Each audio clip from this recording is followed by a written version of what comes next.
pero no habíamos hablado de simetría de inversión espacial, también hablamos, pero no habíamos hablado del problema de partículas idénticas, ¿cierto? Identical particles. Para este tema de acá me voy a basar en dos textos. Me voy a basar en Modern Quantum Mechanics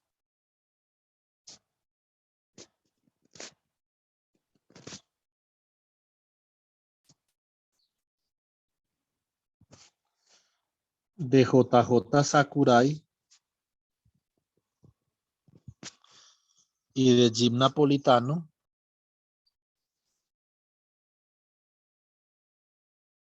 ¿Cierto?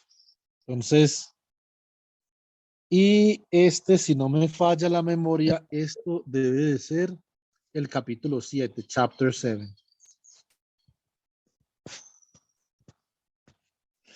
Y me voy a basar en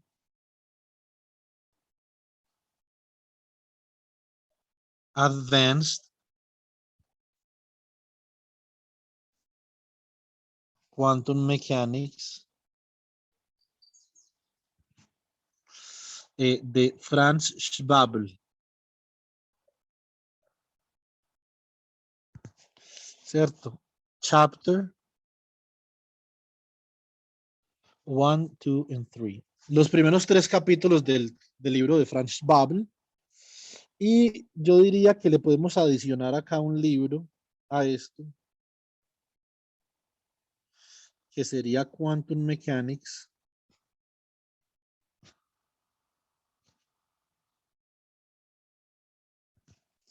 Special Chapters se llama.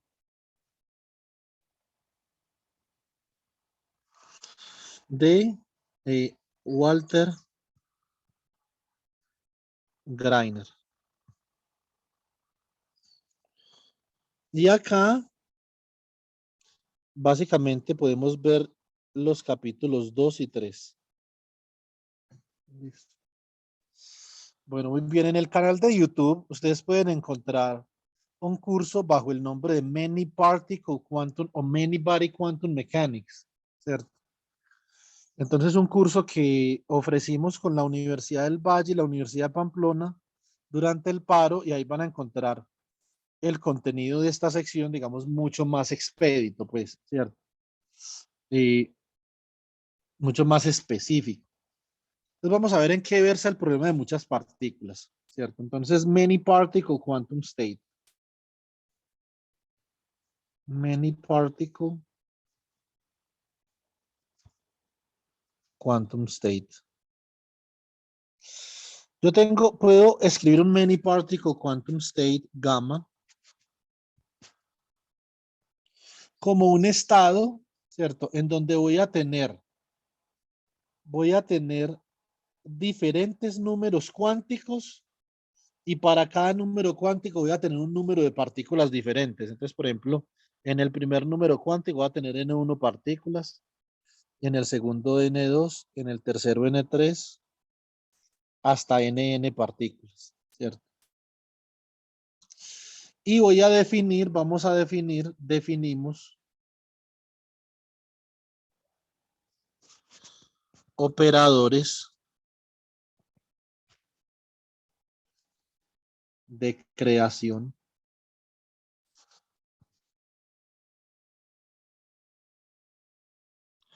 y destrucción A sub I, daga, A sub J, por ejemplo.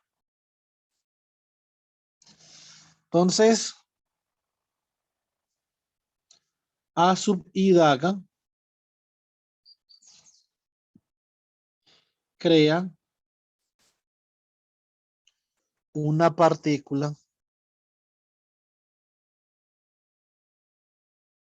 en el estado I, ¿sí o no? Y A sub J destruye una partícula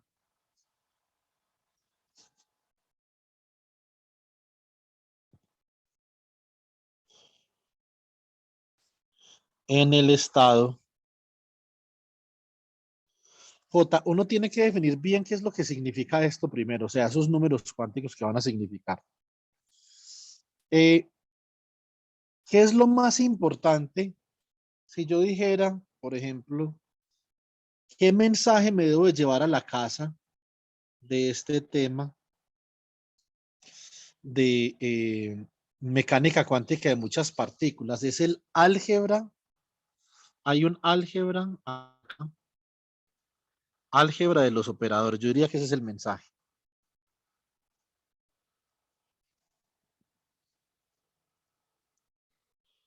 Y para poder entender el origen del álgebra de los operadores, entonces tenemos que analizar la simetría de intercambio entre partículas idénticas. Entonces, simetría de intercambio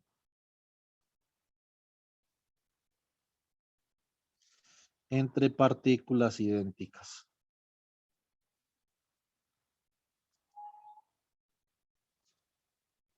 ¿Cierto?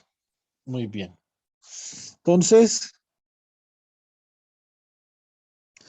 la simetría de intercambio entre partículas idénticas versa en el siguiente principio.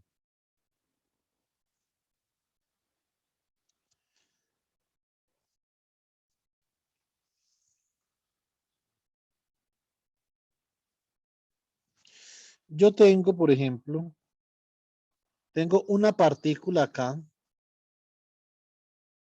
una partícula P1 que tiene un spin S1, ¿cierto? Y esa partícula va a estar ubicada a una distancia R1 del origen.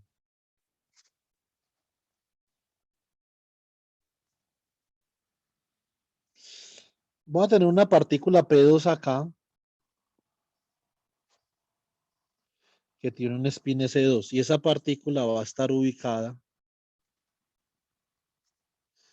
a una distancia R2 del origen. Muy bien. La pregunta que yo me quiero hacer es la siguiente. ¿Cómo cambian los observables cuando yo intercambio las partículas P1 y las partículas P2? ¿Cierto? Entonces, ¿eso qué significa el intercambio? Significa que acá yo voy a quedar con la partícula P2S2 y acá voy a quedar con la partícula, perdón, P1S1, disculpen.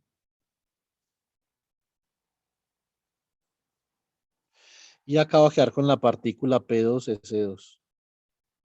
Esto es el intercambio. Entonces, la pregunta es, ¿cuáles son las manifestaciones de simetría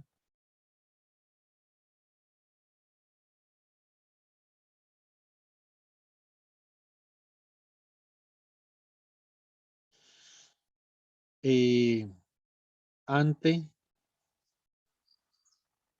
el intercambio de partículas?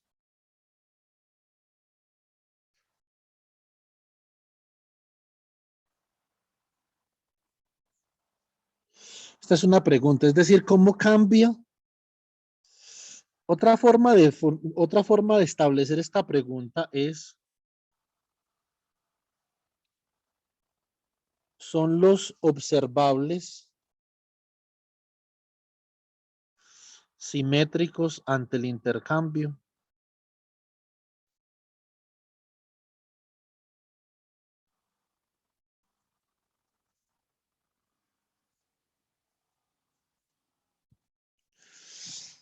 Típicamente el observable que uno considera primero es el hamiltoniano, por ejemplo, que es la energía, ¿sí o no?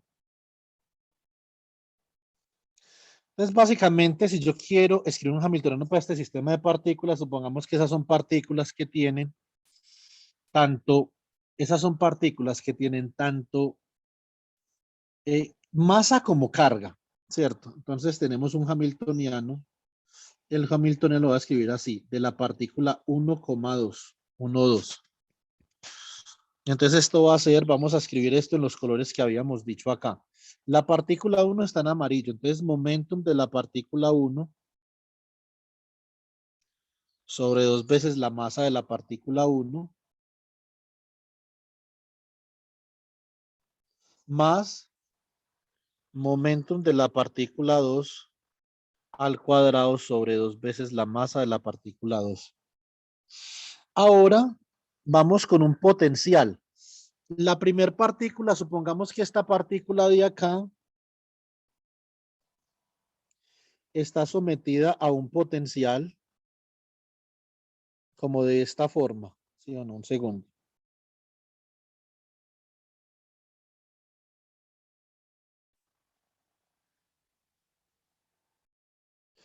Y esta partícula de acá está sometida a un potencial de una forma similar, ¿cierto? Estos potenciales de acá los puedo yo aproximar, se llaman potenciales de Lennard-Jones. Estos potenciales se pueden aproximar mediante osciladores armónicos, como ustedes pueden ver, ¿cierto?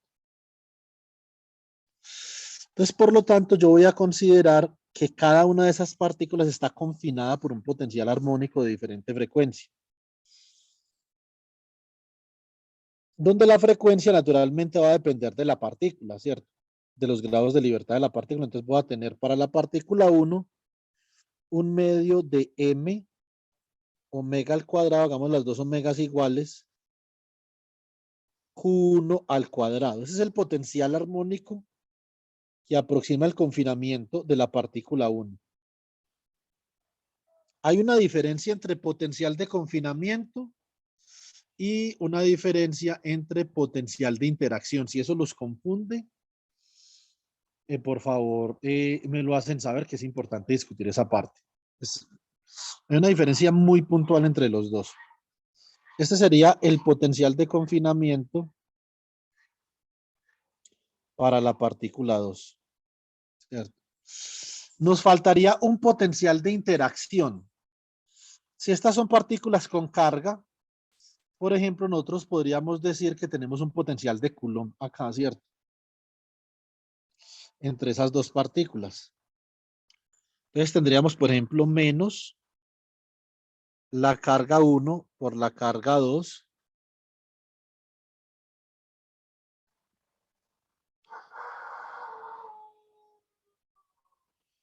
sobre 4pi epsilon sub 0 que multiplica R1. Bueno, yo estoy colocando en coordenadas generalizadas Q1 menos Q2. ¿Qué pasa? ¿Qué pasa, chicos, cuando yo intercambio las partículas 1 y 2? En este caso, ¿qué va a pasar con el hamiltoniano? Si yo intercambio las partículas 1 y 2, bueno, acá voy a colocar, esto sería M1 y esto sería acá M2. Si yo intercambio momentum y posiciones, vamos a intercambiar momentos y posiciones, listo. Entonces, ¿qué me va a quedar? Me va a quedar que ante el intercambio, el hamiltoniano queda de la siguiente forma. Acá queda P2 al cuadrado sobre 2M1, ¿cierto?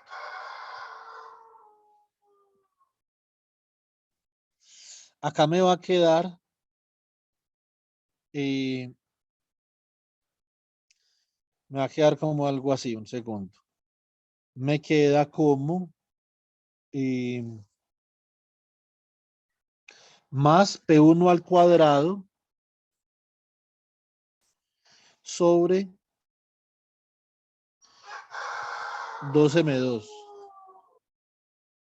¿Sí o no? Acá me va a quedar más un medio. Esto sería más un medio, ¿cierto? De M1 por omega al cuadrado Q2. Al cuadrado porque intercambié Q1 y Q2. Acá me va a quedar más. Esto sería un medio de M2 por omega cuadrado Q1 cuadrado. Y acá me queda el potencial de interacción.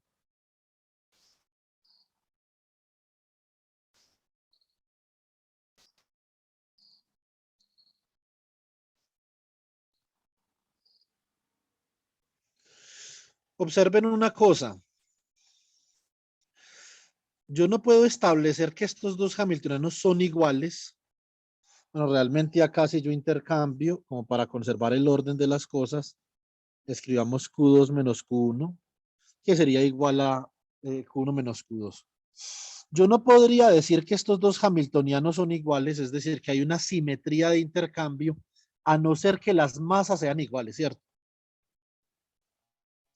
Para que las masas sean iguales de estas dos partículas, las partículas deben de tener una propiedad que en mecánica cuántica las conocemos como indistinguibilidad.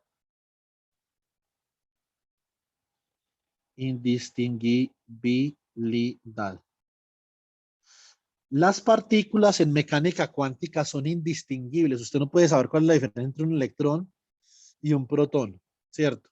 O entre un electrón, bueno, entre un electrón y un electrón, mejor dicho, entre un protón y un electrón, sí, porque es que el protón tiene una masa muy grande, ¿cierto? Entonces, de pronto, el intercambio entre protón y electrón no tiene mucho sentido, pero sí tiene mucho sentido el intercambio entre electrón y electrón, ¿sí o no? En el caso en el que las masas de estas partículas sean iguales, entonces yo simplemente puedo borrar los índices acá. Voy a borrar los índices de las masas, ¿cierto?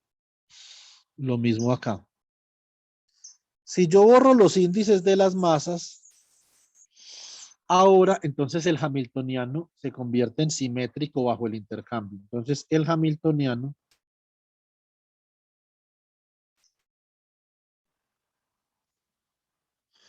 es simétrico bajo el intercambio.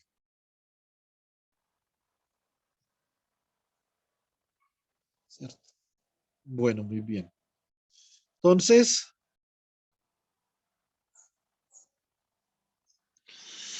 eh, nosotros pudiéramos postular la siguiente afirmación y poder decir, bajo el intercambio,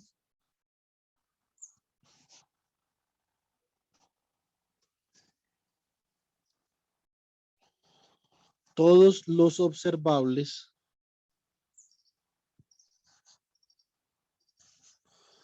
son simétricos.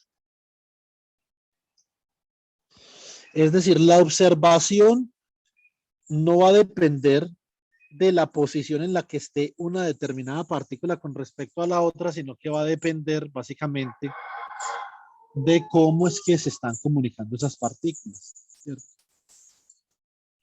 De eso depende la observación. ¿Listo? Bueno, muy bien.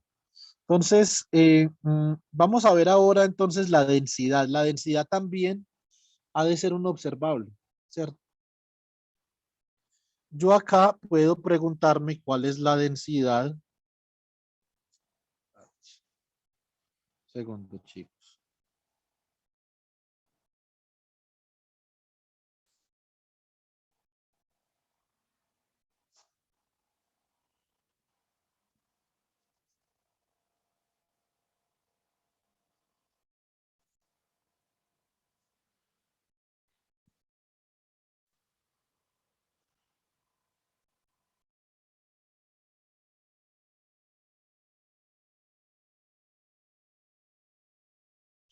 Entonces,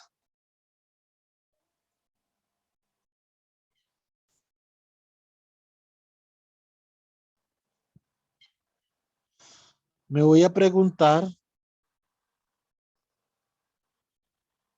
cuál es la densidad acá, ¿cierto? Es una densidad de probabilidad, ¿sí o no? Si las partículas son indistinguibles, la probabilidad para yo encontrar a R1, a la partícula 1 en R1 y la partícula 2 en R2 debe de ser igual a la probabilidad para yo encontrar a la partícula 1 en R2 y la partícula 2 en R1 ante el intercambio. Esto se traduce en que las funciones de onda, la magnitud de la función de onda,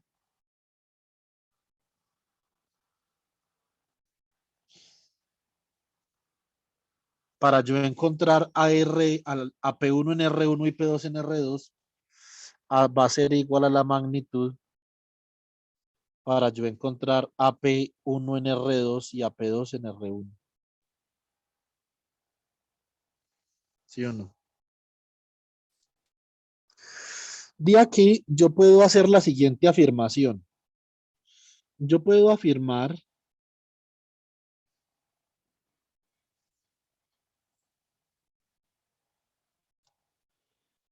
que la función de onda sacando la raíz ahí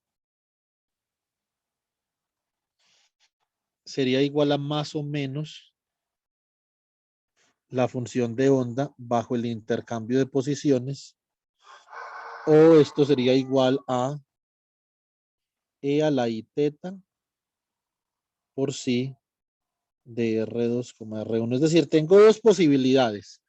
Tengo una posibilidad para teta igual a 0 cuando eso es un signo más, y tengo una posibilidad para teta igual a pi cuando eso es un signo menos.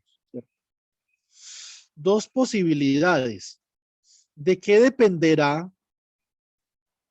Estas dos posibilidades implican simetría y antisimetría. Entonces, simetría y antisimetría ante el intercambio, ¿cierto?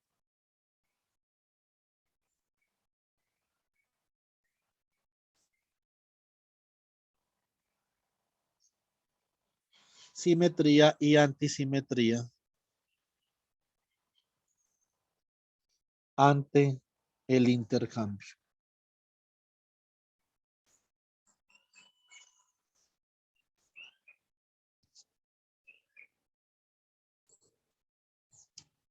Segundo.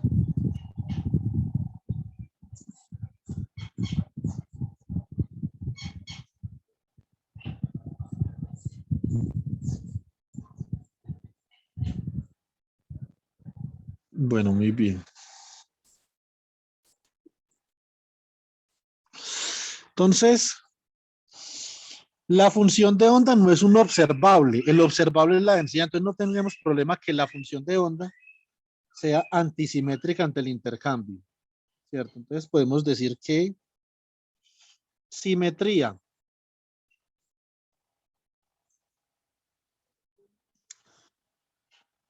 si de R1, R2 es igual a si de R2, R1.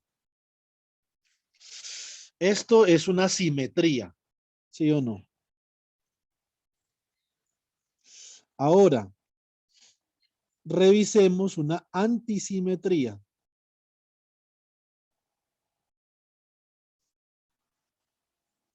Antisimetría.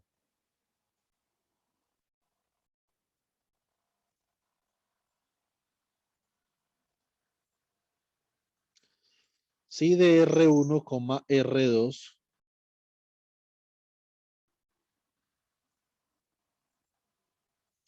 es igual a menos si de R2, R1. Entonces hay una antisimetría al intercambio y una simetría al intercambio. Una cosa muy fascinante de esto, realmente a mí esto me fascina, es la manifestación pura de cómo es que la materia se organiza y cómo se da origen a diferentes tipos de cosas en la materia. Por ejemplo, el bosón de Higgs da origen a la masa de las partículas, ¿cierto? Entonces, si esto tiene el bosón de Higgs, no es otra cosa que una partícula que tiene una simetría particular ante el intercambio, ¿cierto? Por ejemplo, los electrones tienen una simetría particular ante el intercambio y esa simetría la tienen todas las partículas que estructuran la materia. Y las partículas, por ejemplo, que le dan origen a las interacciones, tienen otro tipo de simetría del intercambio. Entonces el intercambio diferencia las partículas que median interacciones y las partículas que estructuran la materia. ¿No les parece eso fantástico? Me parece bastante fantástico. Un segundo.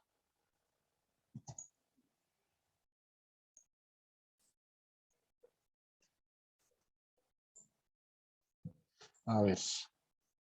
Hoy es miércoles. ¿Qué, chicos? Miércoles 20.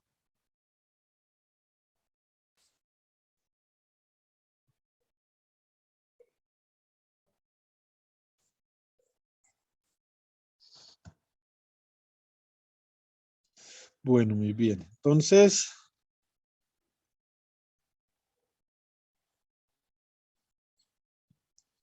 continuemos por acá. Listo, muy bien. Esta es la función de onda. La función de onda tiene una simetría al intercambio cuando nosotros estamos hablando de que las dos partículas que intercambian posición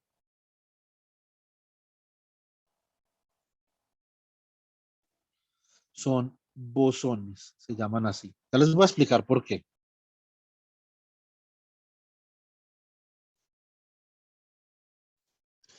Dos partículas que se llaman bosones. Listo.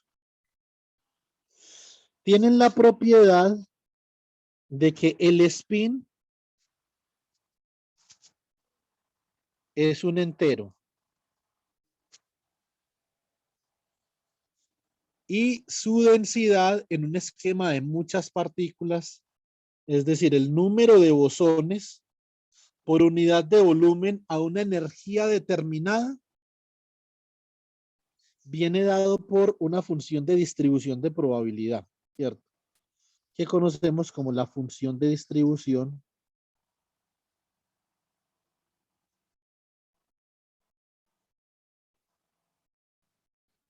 de Bose-Einstein.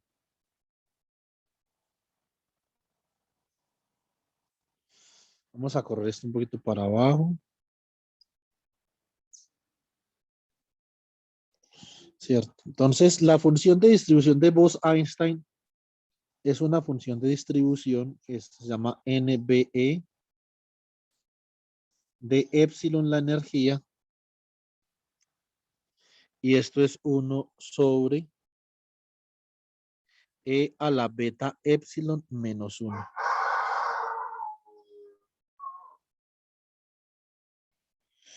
Corramos esto un poquito más para abajo, más bien cortemos esto acá.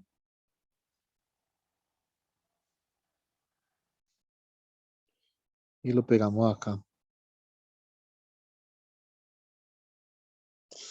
Listo. Entonces, si acá grafiquemos esta función de distribución, a ver qué podemos aprender sobre esas partículas que manifiestan una simetría ante el intercambio.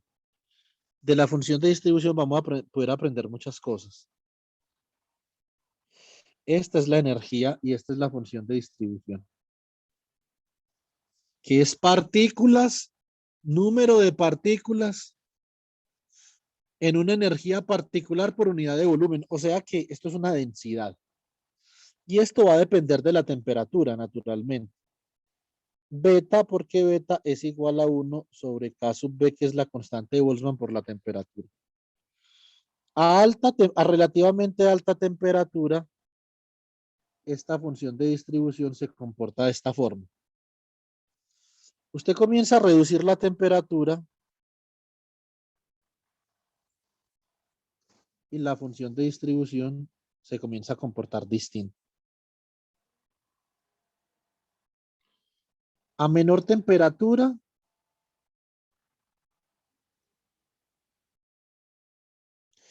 un segundo chicos, que acá para hacer, digamos que quiero ser muy preciso con una cosa.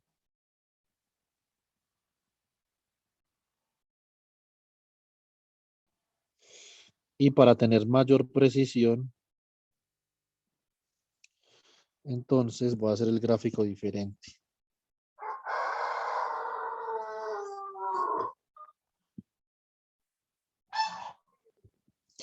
A esta temperatura de acá, que es una temperatura relativamente alta,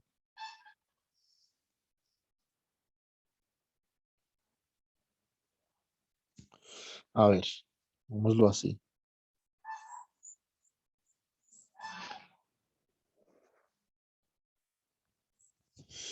Listo. Entonces acá bajo un poquito la temperatura. Voy a observar este comportamiento de acá, ¿cierto? Bajo más la temperatura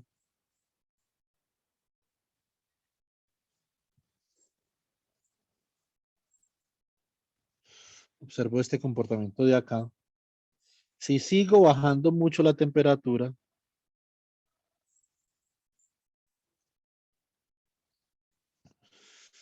observo este comportamiento y hago un bajón de temperatura pues dramático.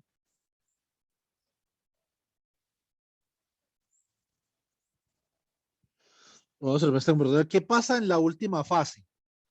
En la última fase yo puedo ver que si esta es la densidad de partículas, la gran mayoría de estas partículas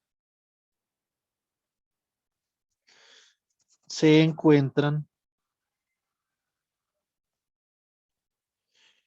en el estado fundamental, ¿cierto? Es decir, en el estado de menor energía. La energía más baja va a haber una superdensidad de partículas.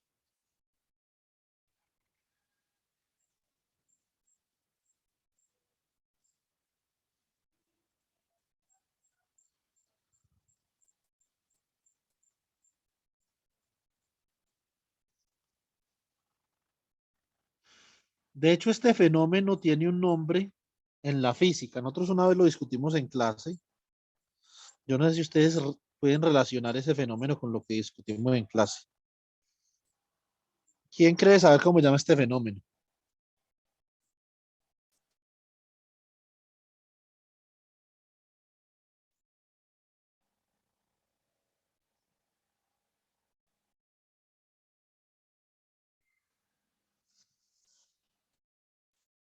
¿Alguna idea?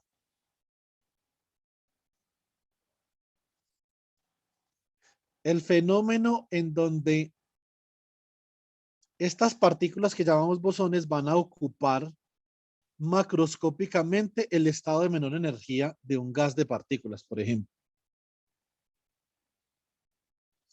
Muy bien, Esteban. Se llama el condensado de Bose-Einstein.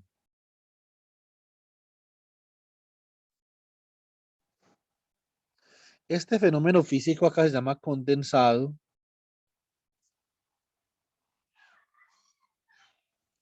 de Bose-Einstein.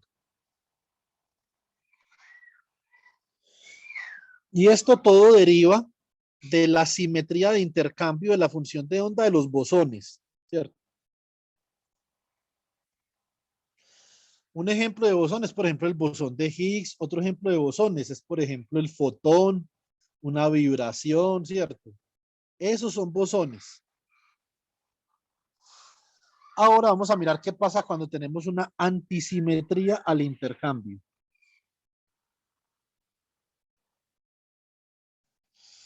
¿Cierto? Entonces, ¿qué pasa si nosotros tenemos una antisimetría al intercambio?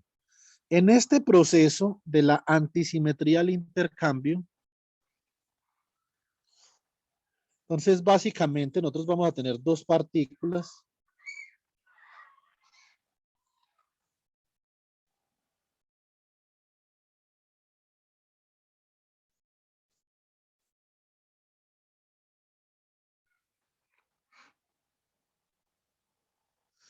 y nosotros intercambiamos la posición de estas dos partículas y la función de onda se comporta antisimétricamente. Este tipo de partículas se llaman fermiones.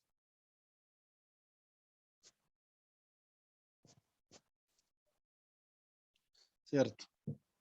Ese tipo de partículas se llaman fermiones y los fermiones tienen la propiedad que su spin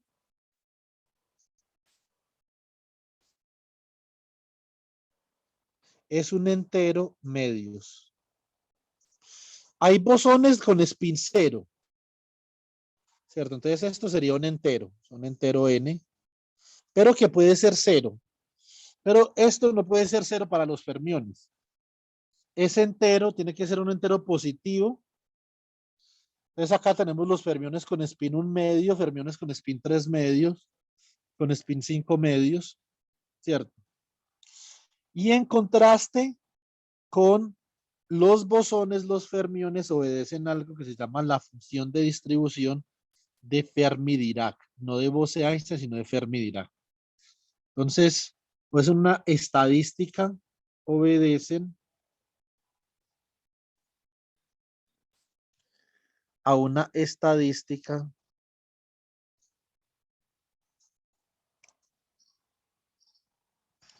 de Fermi-Dirac.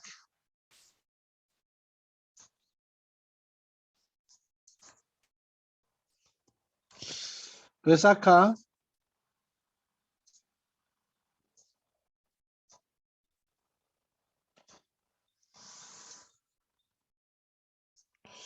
¿cómo es la estadística de Fermi-Dirac? La estadística de Fermi-Dirac tiene un parámetro adicional que es muy importante, ¿cierto? Ya les voy a explicar cómo funciona esto, que se llama la energía de Fermi. Supongamos que este es el eje de la energía y esta es la función de distribución de Fermi-Dirac como función de la energía. Acá la vamos a escribir funcionalmente. F de E es 1 sobre E a la beta epsilon menos mu más 1. ¿Cierto? Muy bien. Bueno, entonces, la función de distribución de Fermi-Dirac naturalmente también va a depender de la temperatura, dado que beta es igual a 1 sobre K sub B por T. En este caso,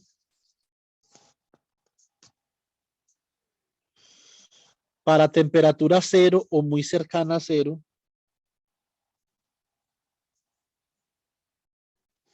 la función de distribución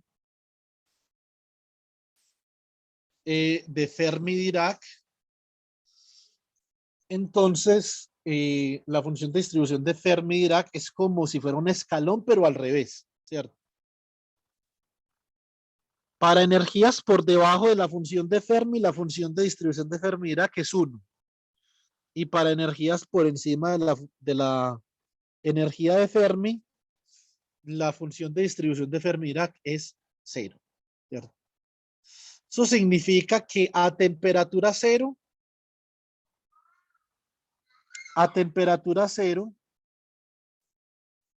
vamos a hacer acá como un diagrama de temperatura, perdón, de energía. Esta es como la energía y esta es la energía de Fermi. Esto es lo que yo llamo, por ejemplo, la banda de valencia de un material. Aquí a temperatura cero, toda esta banda está ocupada.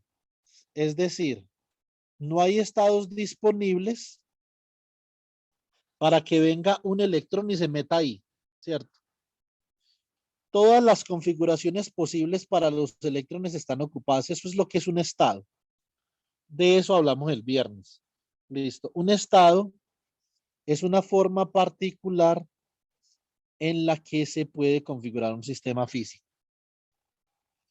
Todas las formas posibles en las que se pueden configurar electrones que tengan energía por debajo de esa energía de Fermi ya se encuentran ahí.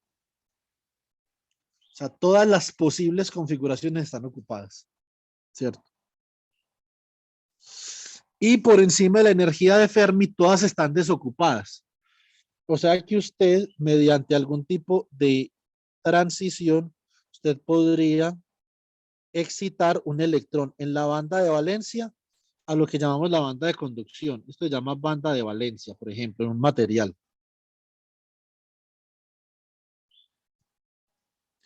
Esta sería la banda de conducción.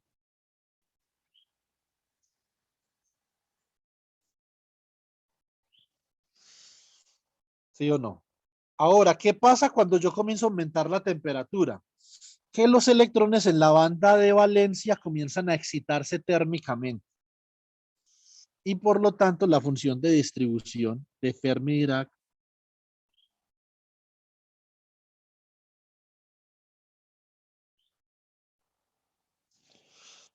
para una temperatura mayor a cero comienza a ser como algo así. Y entre nosotros más aumentemos la temperatura,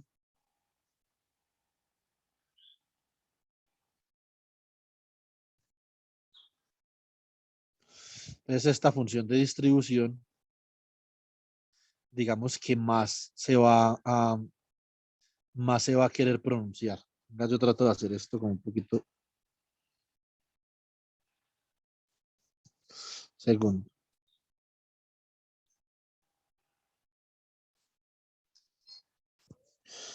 No, yo soy malo para dibujar, chicos. Más bien dejémosla así, con la rojita. Pero ustedes más o menos me entienden, pues. Entonces, esto queda como así, ¿cierto? Cuando uno comienza a aumentar más la temperatura, ¿cierto?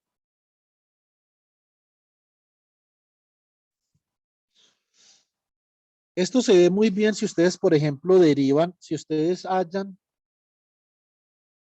calculan la menos derivada de la función de Fermi con respecto a la energía. Ustedes pueden ver que a temperatura cero, eso sería como un delta.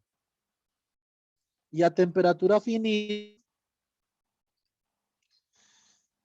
ese delta se comienza a volver como una dispersión como de esta forma, ¿cierto? Donde esta dispersión acá es del orden de K sub B por T, ¿cierto? ¿Qué es lo que pasó acá? Que estos electrones, esta parte de acá quedó ya desocupada. Esta parte que yo voy a repintar acá,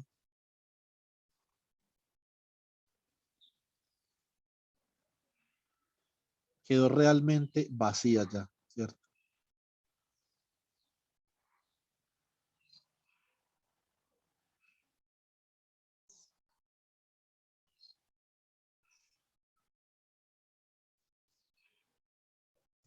¿Cierto? Y esa parte que antes estaba ocupada y ahora está desocupada, esos electrones, entonces ahora pasaron a ocupar esta banda que llamamos acá la parte de la banda de conducción. Entonces ha habido un proceso de excitación térmica.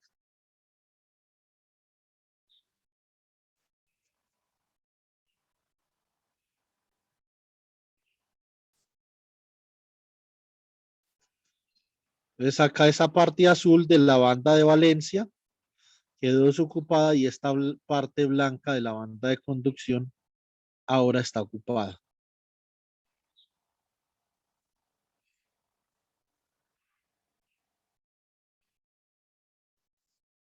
¿Cierto? Entonces, esto era K sub B por T, ¿cierto? Muy bien. Entonces, esta es la estadística que obedecen los fermiones que tienen simetría, que tienen una antisimetría de intercambio. ¿Listo? Bueno, chicos, vayan preparando las preguntas. Ya regreso, voy a ir por el cargador de la tabla. Un segundo.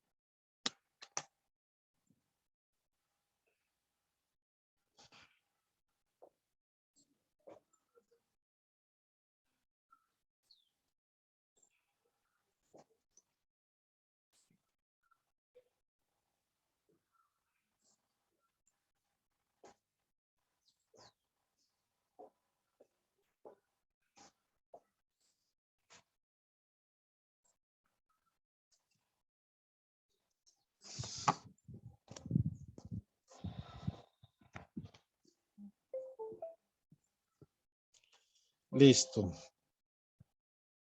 Muy bien, chicos. ¿Alguna pregunta hasta el momento?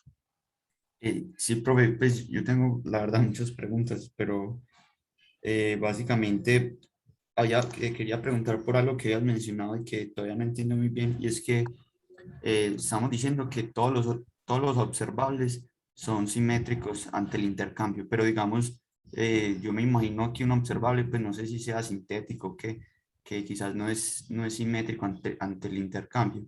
Pues no sé, obviamente, a qué propiedad física hace referencia este observable, pero por ejemplo, tener P1 sobre 2M más alfa MP2, en ese caso, ese observable no sería simétrico.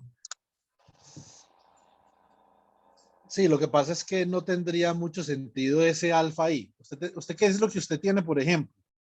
Usted sí tendría, por ejemplo, acoplamiento spin órbita, ¿sí o no? Sí, Y cuando uno tiene acoplamientos spin-órbita, ¿qué sí tiene usted? Cuando usted tiene acoplamientos spin-órbita, lo que usted sí tiene es, por ejemplo, que va a tener términos de la forma K.P, ¿cierto? Entonces usted podría tener términos, por ejemplo, esto admite términos K1P2 más K2P1. Y ante el intercambio usted es simétrico. ¿Sí me entiende? sí. Entonces es difícil, pues yo, o sea, hay mucho físico por ahí como que está como medio loco y de pronto habría que mirar a ver si alguien ya no sintetizó un observable que sea antisimétrico ante el intercambio, porque ni siquiera la interacción de Jaroszewski moría. Porque, por ejemplo, la interacción de Jaroszewski Morilla, vamos a ensayar, Fabián, ve, es que Fabián Esteban, perdón. Eh, la interacción de Jaroszewski Morilla es un hamiltoniano como de esta forma, que eso lo vimos cuando comenzamos a ver la simetría de inversión espacial.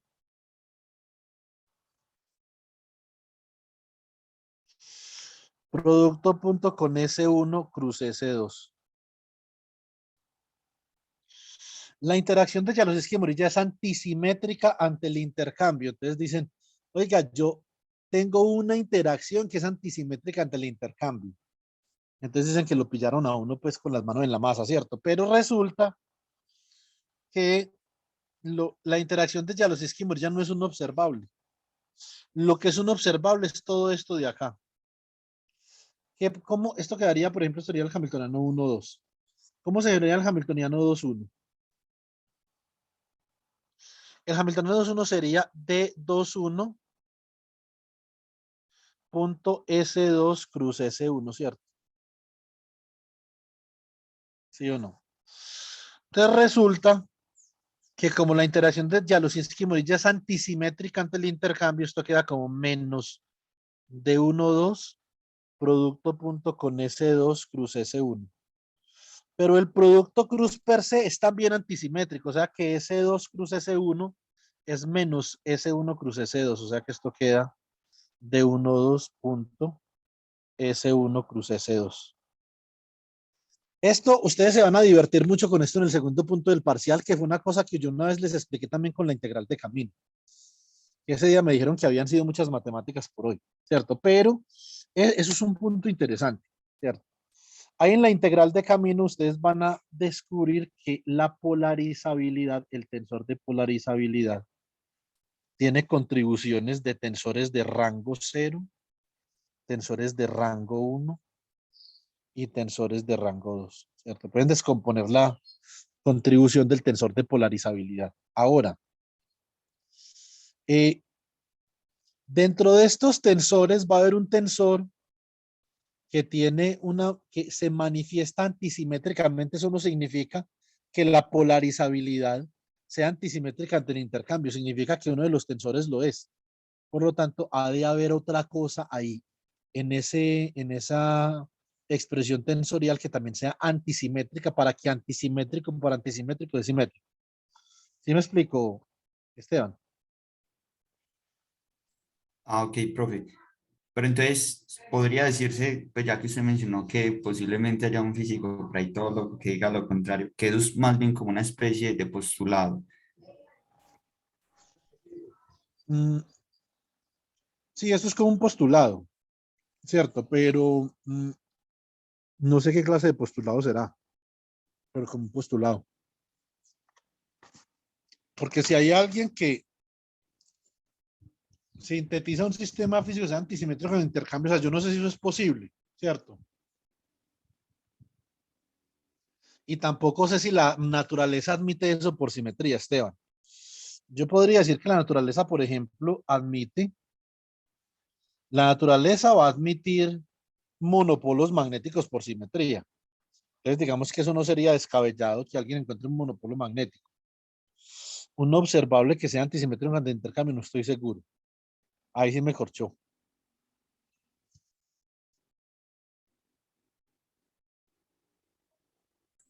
Ah, listo, profe. Listo, jovencitos. Si no hay más preguntas, entonces continuamos.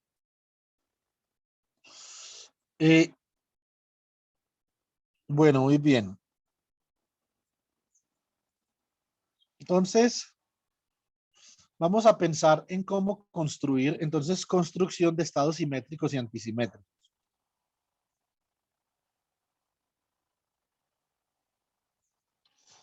Construcción de estados simétricos y antisimétricos.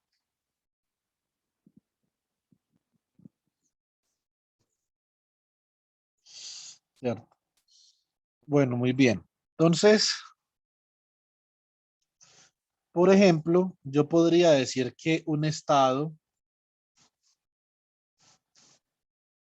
que es un estado antisimétrico. Entonces, básicamente, si yo tengo este estado alfa, que corresponde, por ejemplo, a una partícula 1 producto tensor, un estado alfa 2, ¿cierto? Entonces, ante el intercambio, esto sería como menos alfa 2 cruz el intercambio de partículas, pues. Ahora,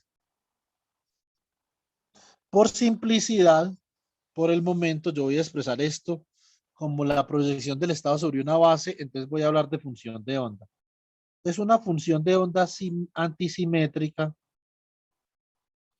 ante el intercambio de R1 y R2. Es una función de onda que yo podría construir, chicos, pero me digo que el cargador no está funcionando. Ay, Dios. A ver, no sé si es porque tengo conectado. Un segundo, de pronto voy a desconectar el disco duro a ver si me funciona. Esperemos a ver. Bueno, muy bien. Entonces, acá,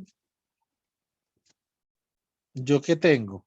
Tengo que esta función antisimétrica ante el intercambio. Recuerden que yo había mencionado que las partículas tenían un spin S1 y S2.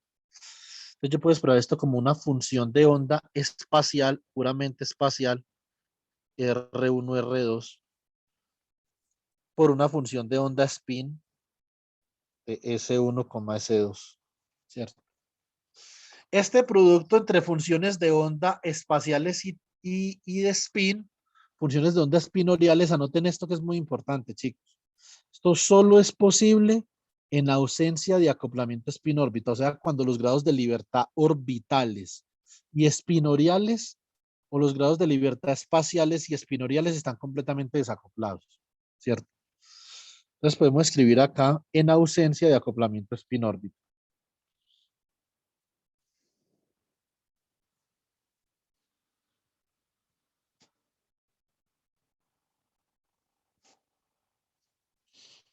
De acoplamiento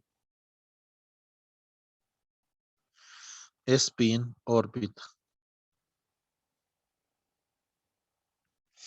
¿cierto? Muy bien. Para que esto sea antisimétrico, esta tiene que ser antisimétrica y esta simétrica. O esta tendría que ser simétrica y esta antisimétrica, ¿cierto? Entonces, por lo tanto, es útil construir funciones de ondas espaciales simétricas y antisimétricas, ambas, de la siguiente forma. Vamos a construir simétrica. Entonces, funciones de onda, perdón, funciones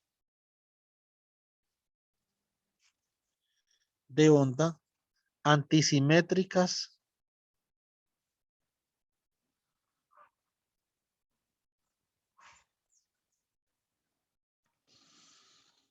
ante el intercambio.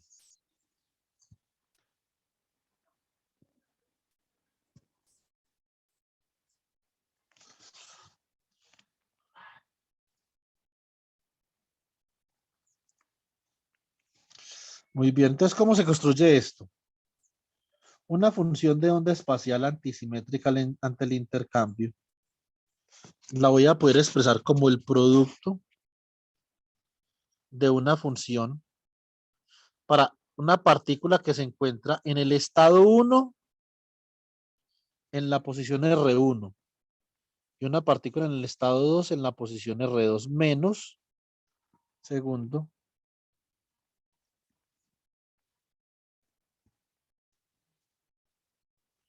es una partícula en el estado 1 en la posición R1, partícula en el estado 2 en la posición R2 menos una partícula en el estado 1 en la posición R2 y una partícula en el estado 2 en la posición R1, ¿cierto? Y esto acá por 1 sobre la raíz de 2. Esta es una función de onda antisimétrica en el espacio, ¿cierto? Ante el intercambio, esto es 2, ¿cierto? Y yo puedo construir también una función de onda simétrica ante el intercambio.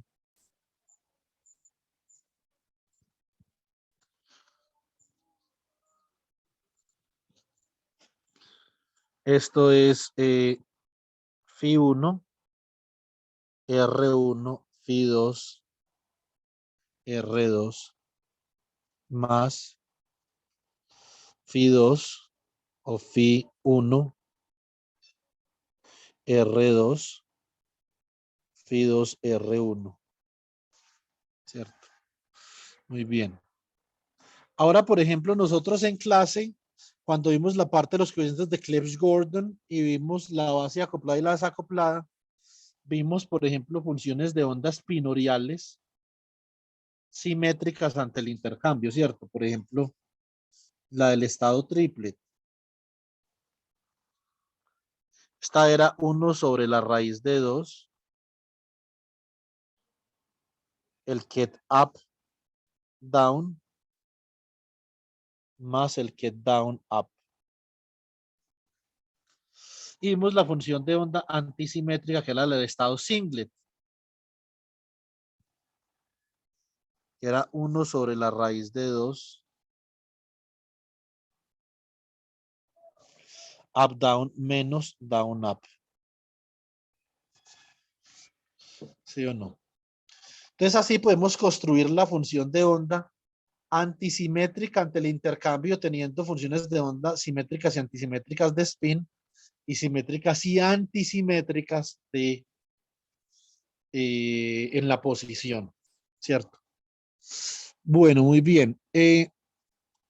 Con esto dicho, digamos, ustedes ya se pueden imaginar cómo hacer la parte simétrica.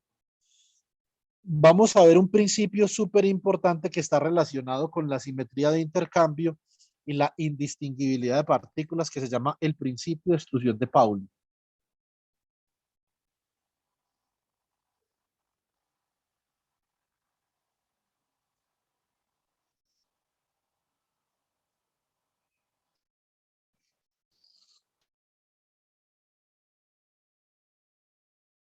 Principio de exclusión de Pauli, ¿cierto? El principio de exclusión de Pauli dice que dos fermiones no pueden ocupar el mismo estado, ¿sí o no? Eso es lo que dice el principio de exclusión de Pauli. Dos fermiones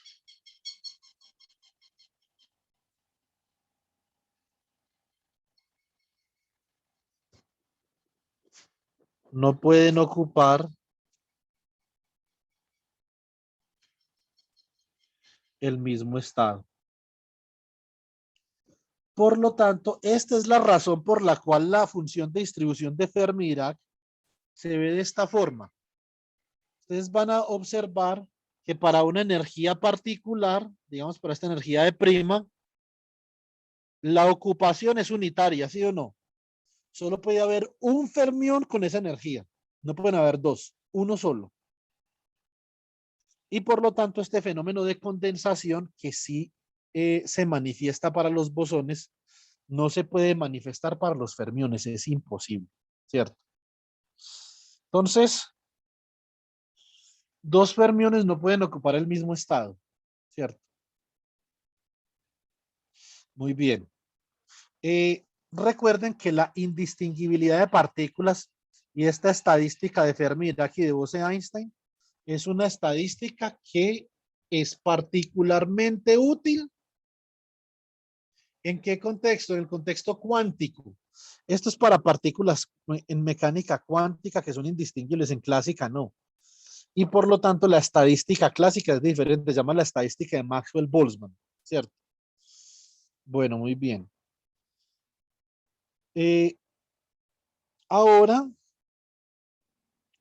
¿cómo podemos nosotros demostrar que dos fermiones no pueden ocupar el mismo estado? Entonces partimos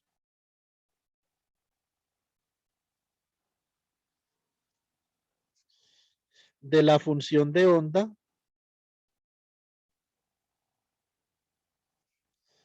antisimétrica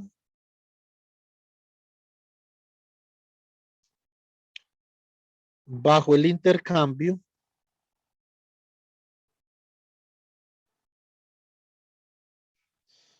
en el dominio espacial.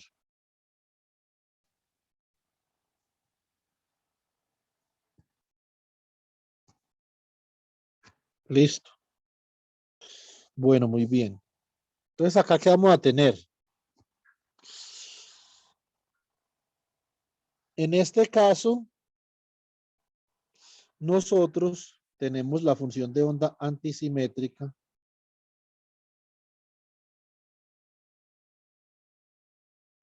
como 1 sobre la raíz de 2 que multiplica a la función de onda del estado 1, posición R1, función de onda del estado 2, posición R2, menos función de onda del estado 1, posición R2, por la función de onda del estado 2, posición R1. Si ambos fermiones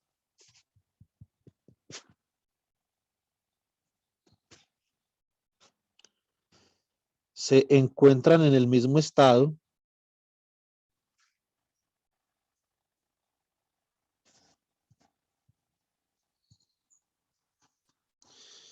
entonces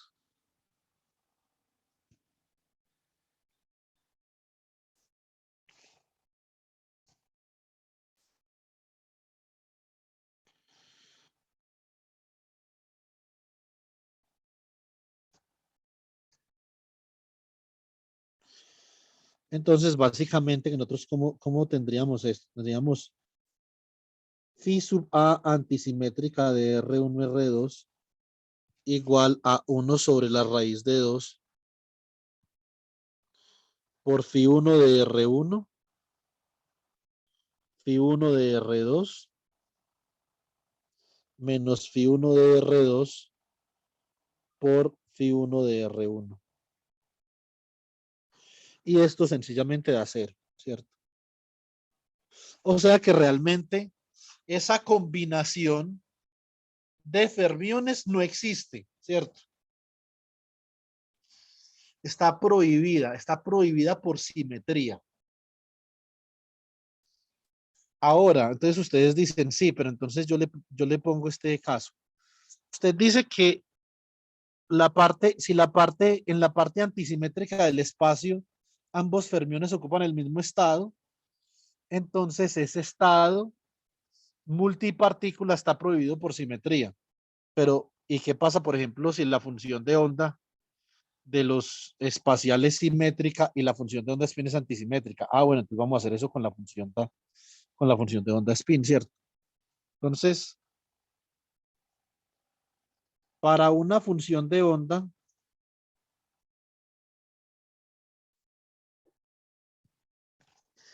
espinorial antisimétrica del intercambio,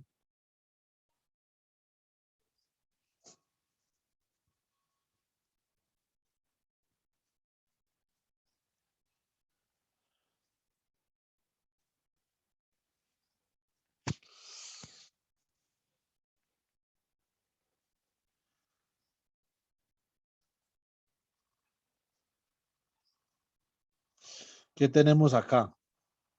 Tenemos que esta función de onda cae de S1, S2 que sería igual, por ejemplo, sería antisimétrica. 1 sobre raíz de 2 por up, down, minus down, up.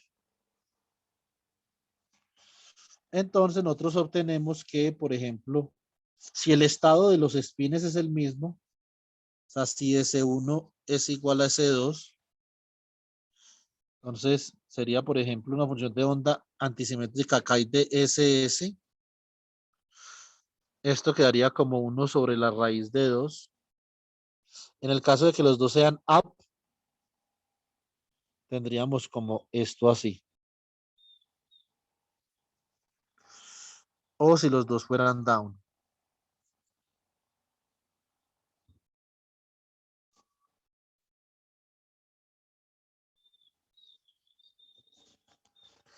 Y esto sencillamente también da 0. Por lo tanto, acá verificamos el principio de exclusión de Pauli, ¿cierto? Dos fermiones no pueden ocupar el mismo estado cuántico, ¿sí o no?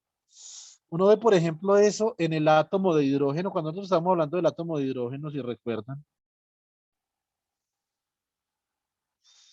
teníamos N igual, por ejemplo, a 2. Coloquemos el caso de N igual a 2. Cuando N era igual a 2, nosotros podríamos tener ya fuera L igual a 1 y ML igual a 0, ML igual a 1 o ML igual a menos 1, ¿cierto?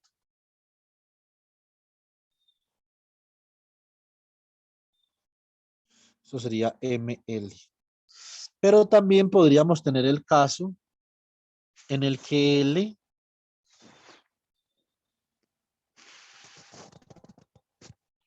fuera igual a 0.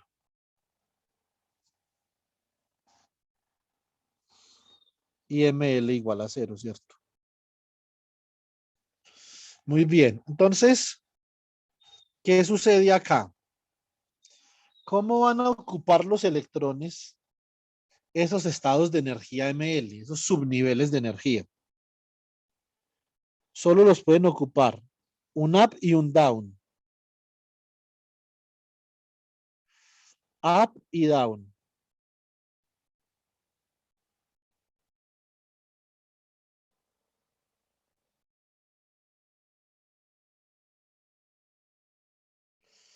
Up y down.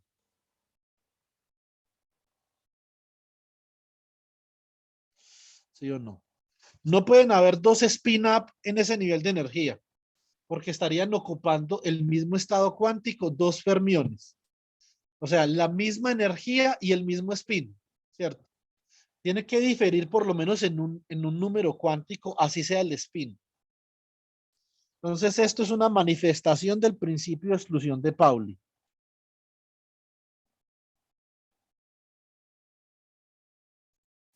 Manifestación del principio de exclusión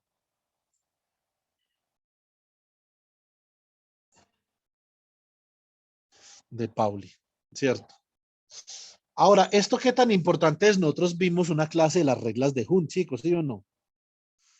Entonces, ve, Esteban, una pregunta. Yo ya te subí la clase de las reglas de Hund, no la subí al fin.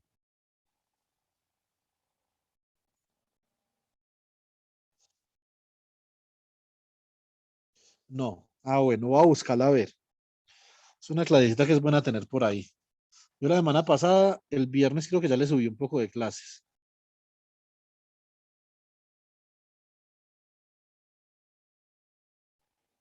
Listo, chicos. Entonces, acá, cuando nosotros vimos las reglas de Hund, nosotros vimos, por ejemplo, el caso del níquel. Para el níquel,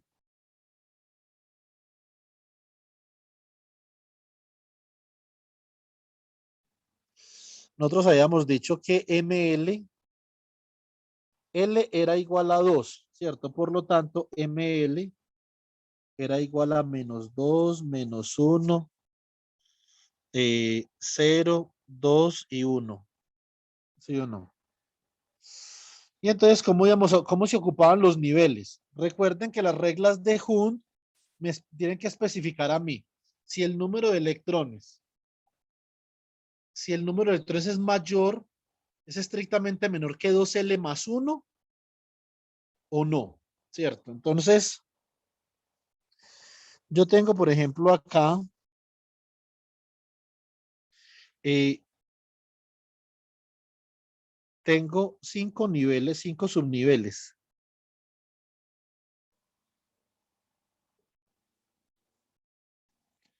¿cierto? A ver, hagamos esto un poquito más simétrico, no quede tan visajoso.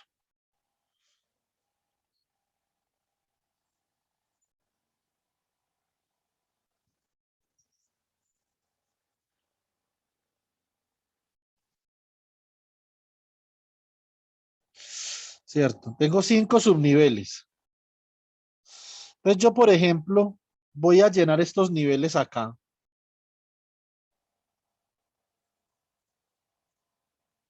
Up, up, up, up y up. Una vez yo ya llené los niveles así, aquí yo tengo, en este caso, voy a tener 2L más 1, siendo L2, tengo 5 electrones, pero yo tengo un número de electrones mayor a 2L más 1 para ubicar en estos niveles. Entonces ya tengo que comenzar también a distribuir electrones de spin down, ¿cierto? Y el níquel tenía 8 electrones. Esto es una consecuencia del principio de exclusión de Pauli.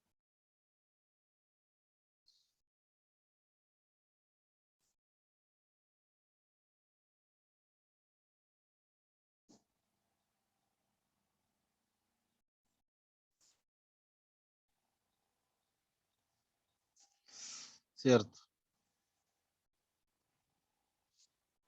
Observen que quedan 2 electrones no emparejados, ¿cierto?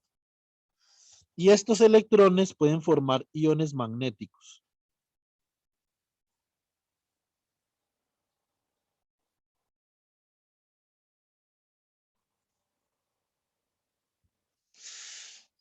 Entonces, ese principio de exclusión de Pauli que viene de la simetría de intercambio es de tal profundidad, chicos, de tal profundidad que nosotros podemos afirmar, sin temor a equivocarnos, que el magnetismo es una consecuencia del principio de exclusión de Pauli.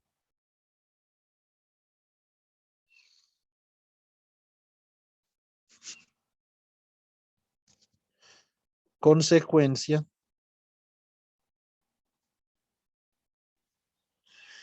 del principio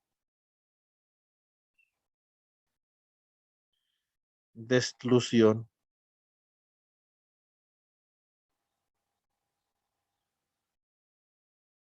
de Pauli, ¿cierto? Fantástico. Entonces ya vemos, digamos, la primera manifestación macroscópica del principio de exclusión de Pauli. Hay muchas manifestaciones macroscópicas del principio de exclusión de Pauli. El hecho de que usted coloque la mano sobre una mesa y usted no traspase la mesa si naturalmente entre los átomos que hay no hay nada. Entonces, ¿por qué si yo pongo la mano sobre la mano no atraviesa la mesa, sino que la mesa detiene la mano? Es una consecuencia del principio de exclusión de Pauli, ¿sí o no? Dos electrones en el mismo estado no se quieren. También tenemos, por ejemplo, el enlace químico.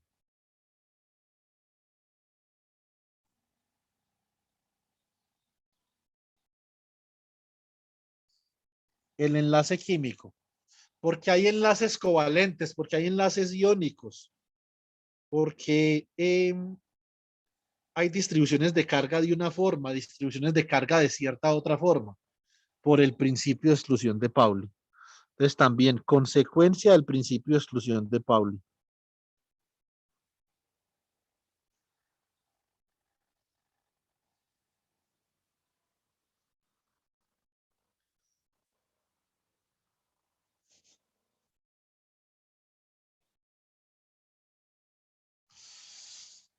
Maravilloso, ¿sí o no? Fabuloso, absolutamente fabuloso el principio de exclusión de Pauli. Por eso hay enlace químico. Porque, por ejemplo, en 1975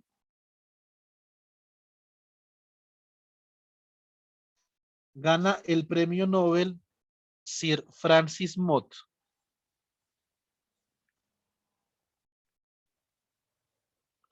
Y y el señor del paper que hemos leído mucho acá, el paper de More is Different del señor Philip Anderson.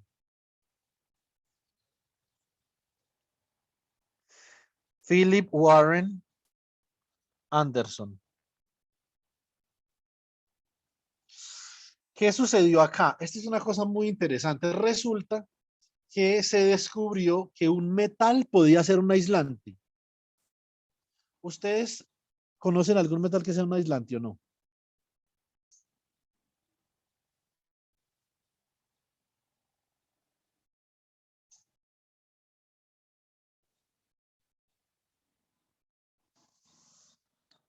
¿O todos los metales son conductores?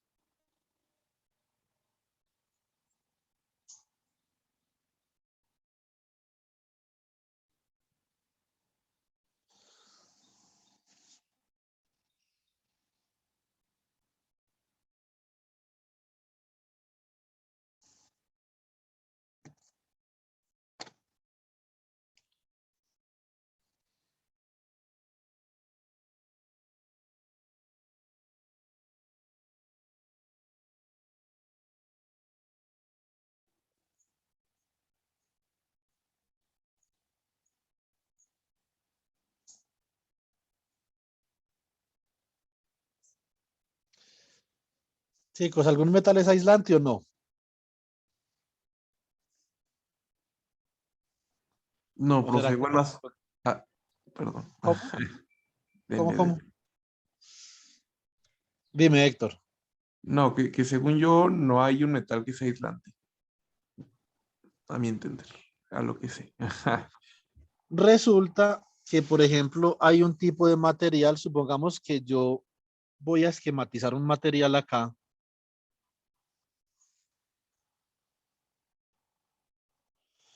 Lo voy a esquematizar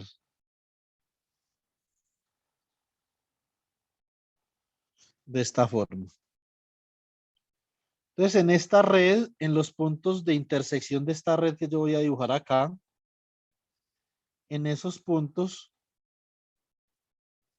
yo puedo tener electrones, ¿cierto? Esto es como un modelo de un material.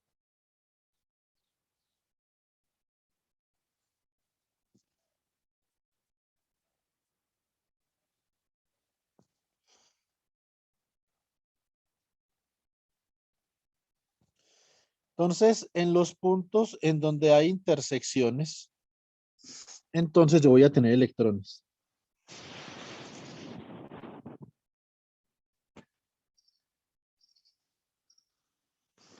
Háganse de cuenta que eso simplemente son arreglos de átomos. Es un arreglo de átomos, entonces en cada uno de estos puntos.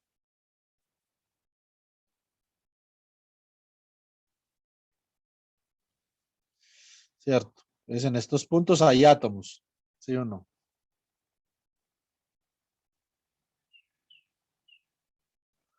No sé si esta vaina se puede copiar o no.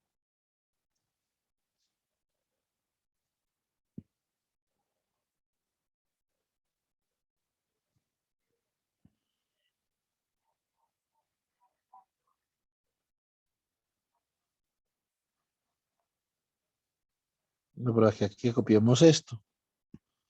Ya he almorzado 500 veces.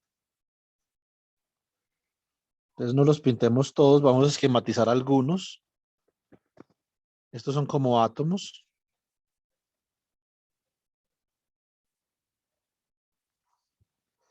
Y resulta que en un modelo de un material, entonces yo puedo permitir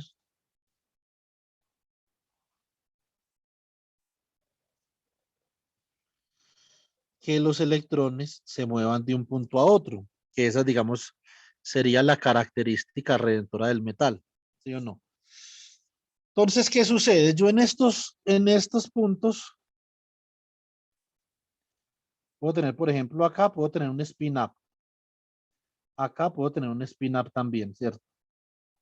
Acá voy a tener un spin down. Acá puedo tener un spin up. Por acá podría tener, por ejemplo, un spin down. Acá podría tener un spin up. Acá un spin down. Entonces, esto básicamente lo que yo estoy haciendo acá es que esto admite. Este es un modelo que admite un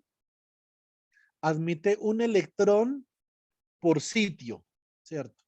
¿Qué es lo que esquematiza ese electrón? Simplemente sería como el último electrón en la capa de energía de un átomo, ¿cierto?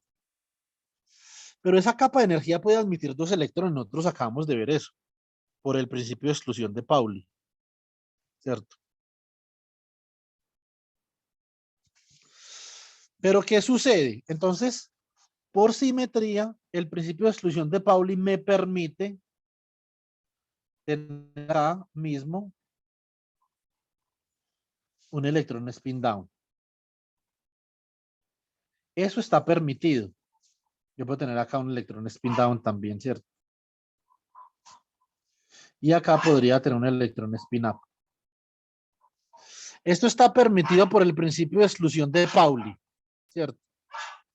Pero resulta que juntar dos electrones en un mismo sitio o acercar dos electrones geométricamente hablando por la repulsión de Coulomb es energéticamente infavorable. O sea, la cantidad de energía que yo voy a tener que pagar para poder hacer esto va a ser muchísima, ¿cierto? Muchísima. No voy a tener, necesito suministrar una cantidad grandísima de energía para poder tener dos electrones, spin up y spin down, en el mismo sitio. Entonces, ¿qué sucede en este tipo de materiales? Lo que sucede es que voy a escribir acá en blanco. A pesar de ser permitido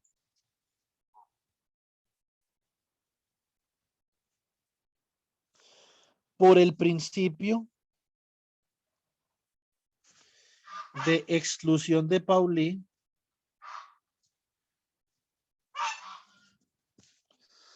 está prohibido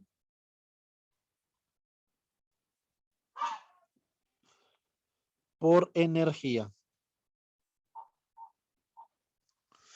Esta es la definición de correlaciones fuertes en materiales. Un material está fuertemente correlacionado cuando todo lo que está permitido por el principio de exclusión de Pauli está prohibido por energía. Para eso, este esquema de acá se los voy a ilustrar, ¿cierto? Se los voy a ilustrar mejor de la siguiente forma. Les voy a hacer la siguiente ilustración.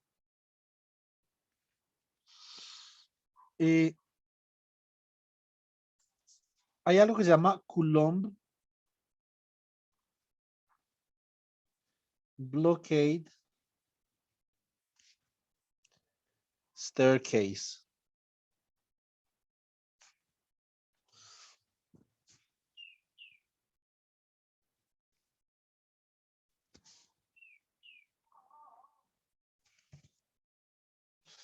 ¿Cierto?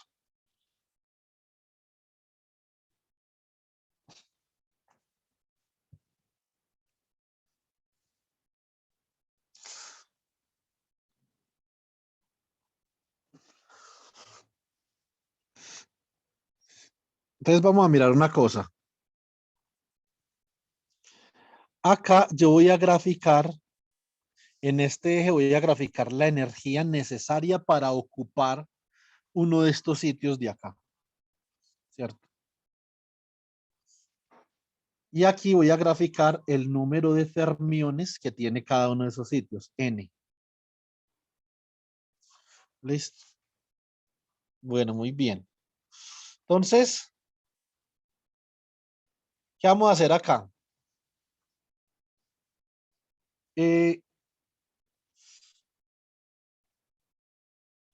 Acá, si yo grafico el número de fermiones por sitio contra la energía, entonces, por ejemplo, para estas energías de acá no van a haber fermiones.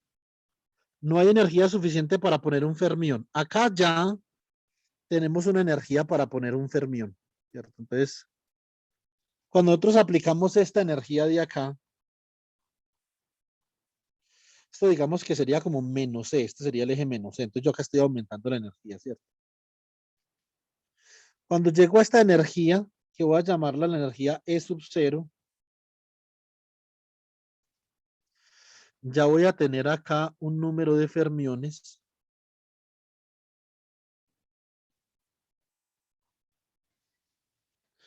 Voy a tener acá ya sea un electrón up o un electrón down, ¿cierto? No los dos, uno solo. Para tener los dos, tengo que aplicar el doble de esta energía para tener dos y agregarle una energía U, que es la energía que hay que pagar para poder acercar esos dos electrones. La energía de interacción, ¿cierto? Y entonces acá ya voy a tener ahí sí dos electrones. Después de ahora esta energía, aquí sí tengo un up y un down. Entonces acá, por ejemplo, si yo fuera a escribir un estado de muchas partículas, este estado de acá lo puedo escribir como el estado, el ket 0,0. Es diferente a estados de varios grados de libertad como los de momento angular, no. Estos son estados de muchas partículas. Aquí puedo escribir este estado de acá, podría ser, por ejemplo, un up 0 o un 0 down, ¿cierto? Y acá si voy a tener un estado, un up down. Esto sí va a ser un estado de dos partículas. Entonces esto también, digamos que es, ahora aquí hay que tener en cuenta que va a haber un interplay, una competición entre el principio de exclusión de Pauli y la interacción de Coulomb, ¿cierto? Entonces, interplay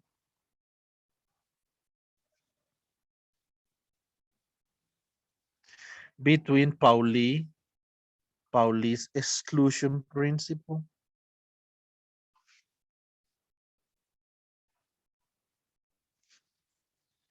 and Coulomb interaction.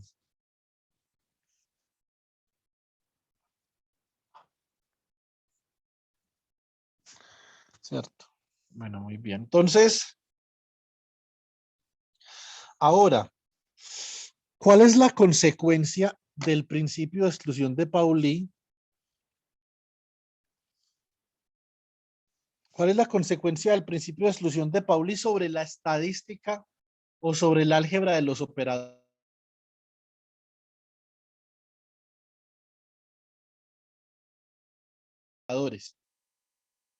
Entonces, supongamos, por ejemplo, que yo acá, yo tengo este, recuerden que por estado, el estado de un fermión solo puede ser o cero. Este fermión, este estado de dos fermiones puede ser el ket de 0, 0, el ket de 0, 1, puede ser el ket de 1, 0 o puede ser el ket de 1, 1. ¿Cierto?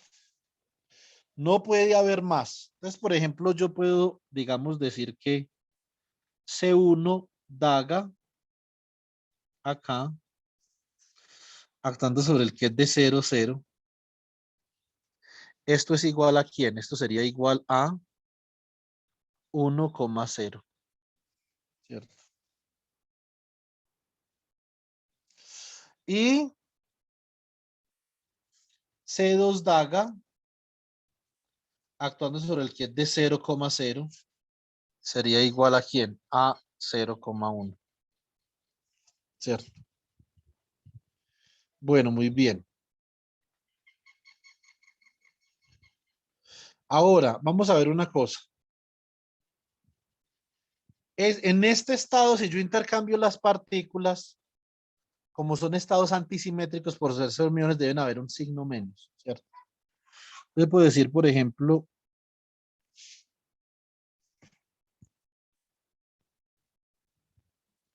C1 daga, C2 daga, actuando sobre el ket de 0, 0, ¿cierto? Esto va a ser el ket de 1, 1, ¿cierto? C2 daga, C1 daga, actuando sobre el ket de 0, 0. Esto va a ser acá. Básicamente esto es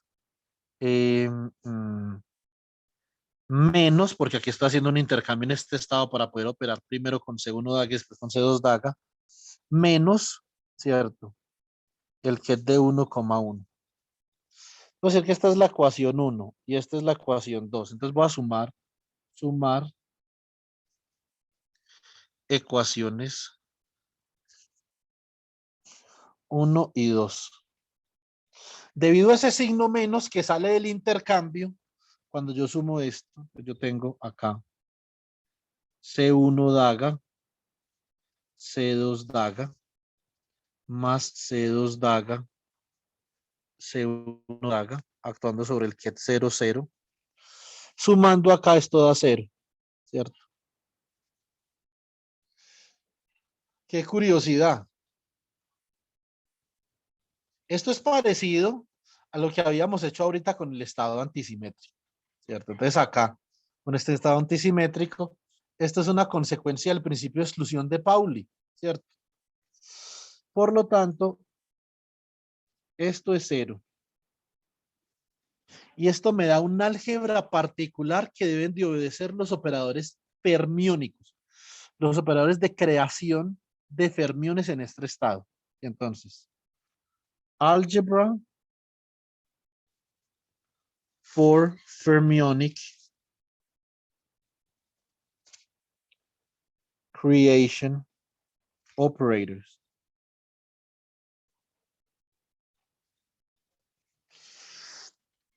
El anticonmutador entre C1 daga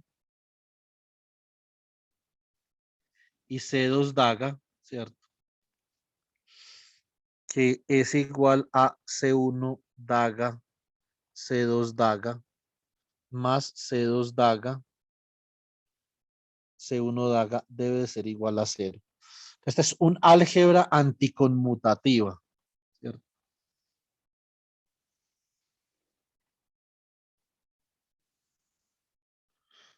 Los fermiones han de obedecer álgebras anticonmutativas. ¿Listo? Bueno, muy bien. Chicos, me demoro un tris. Un segundo, por favor, para que terminemos esto. Es súper importante.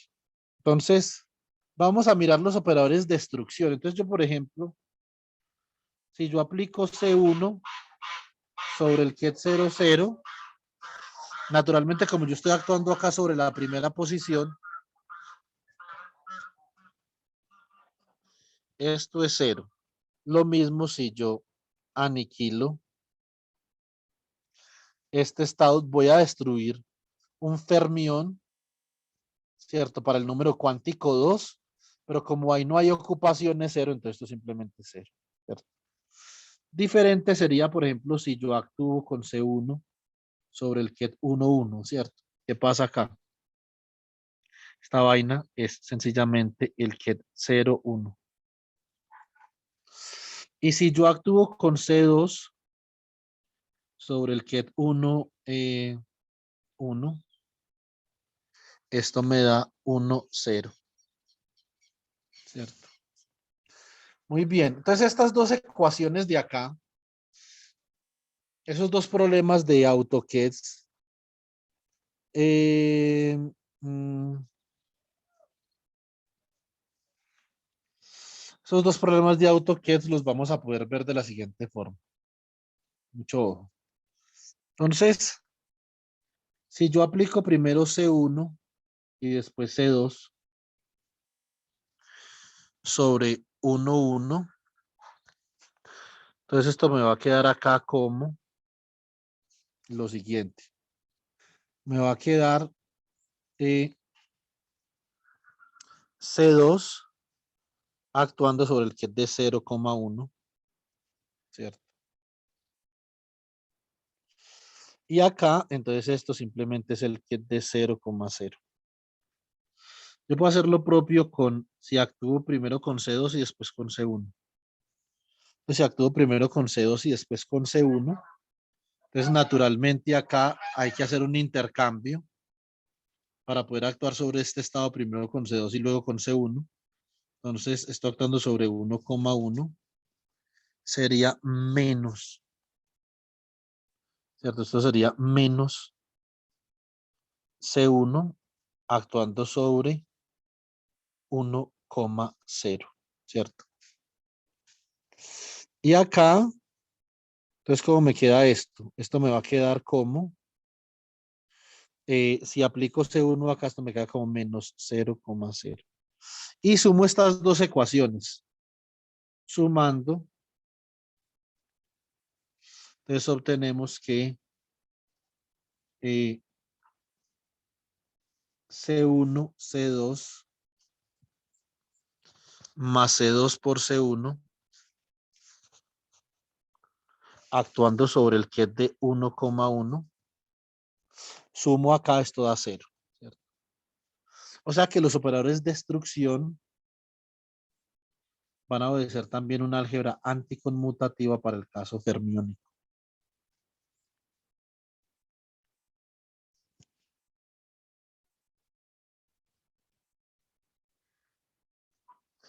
C1, C2 más C2, C1 igual a 0, ¿cierto?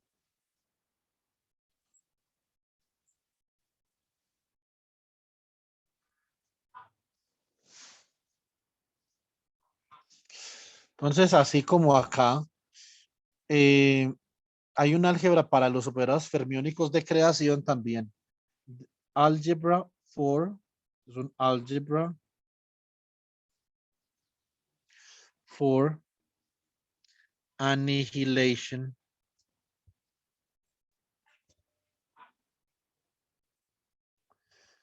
fermionic operators, ¿cierto? Entonces, ¿qué pasaría, por ejemplo, si yo primero creo y luego destruyo? ¿Cierto? Entonces ahí, digamos, yo tendría que considerar, por ejemplo, bueno, entonces estos serían, esta frase hace referencia a este cuadrito de acá.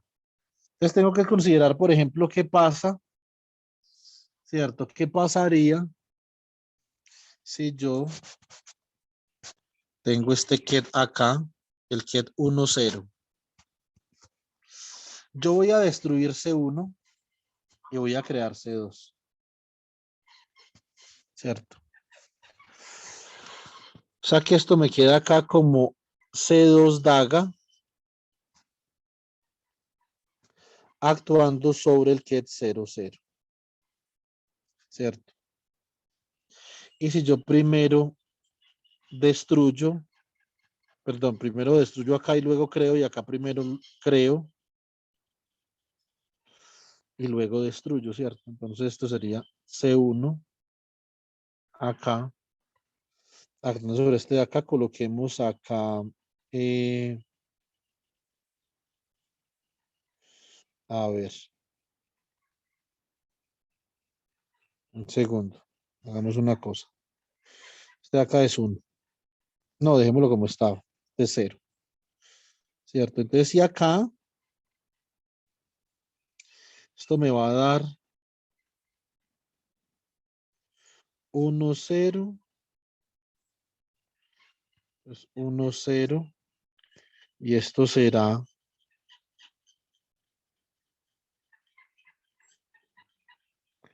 será C1 actuando sobre el ket de 1,1, ¿cierto? Y esto es 0,1, ¿cierto? Pero acá entonces había que hacer un intercambio, o sea que este me va a quedar menos 0,0 y este me va a quedar, perdón, ese va a quedar 0,1.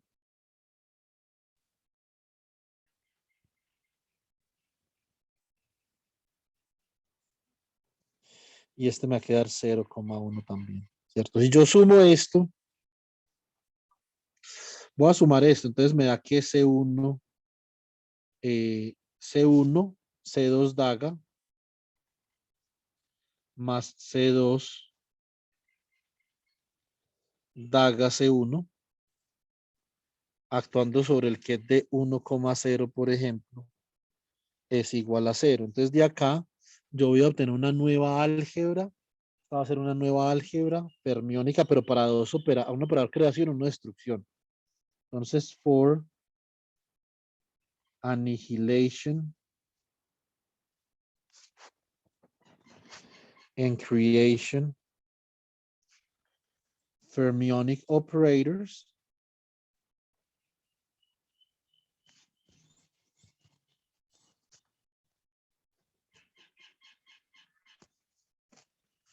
Listo. Muy bien. Entonces acá, un segundo, aquí en el que me está escribiendo, por Dios.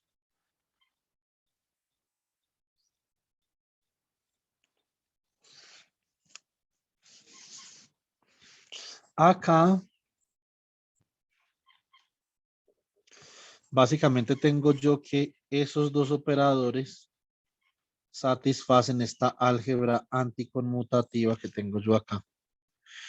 C1, C2 daga más C2 daga C1 igual a 0. Esta es una álgebra anticonmutativa que satisfacen tanto los operadores creación como destrucción fermiónicos. Entonces ahora uno se pregunta cuándo, y esta es la pregunta del millón, ¿cuándo eso no da 0? ¿Cierto? Entonces vamos a hacer una cosa. ¿Qué pasa, por ejemplo, si yo tuviera C1, C1 daga, ¿cierto? Actuando sobre este ket. Por ejemplo, 1,0. ¿Sí o no? Entonces esto básicamente es destruye acá. O sea, queda C1 daga. Esto es C1 daga actuando sobre 0, 0, ¿cierto? Y esto después simplemente queda otra vez 1,0. ¿Qué pasa acá, por ejemplo, si yo primero creo y luego destruyo? Esto es C daga, ¿cierto? Actuando sobre el que es de 1, 0. Esto simplemente es 0, ¿cierto? Muy bien, si yo sumo estas dos ecuaciones, ¿qué me va a dar? Me va a dar que C1 por C1 daga más C1 daga por C1 actuando sobre el ket de 1,0 no es otra cosa que el ket de 1,0. ¿Sí o no? Entonces, esta parte de acá es básicamente el anticonmutador entre C1 y C1 daga. Y esto es igual a 1. Eso significa que para que el anticonmutador no dé 0, tenemos que estar haciendo referencia al mismo par de operadores, ¿cierto? Entonces, así, para fermiones,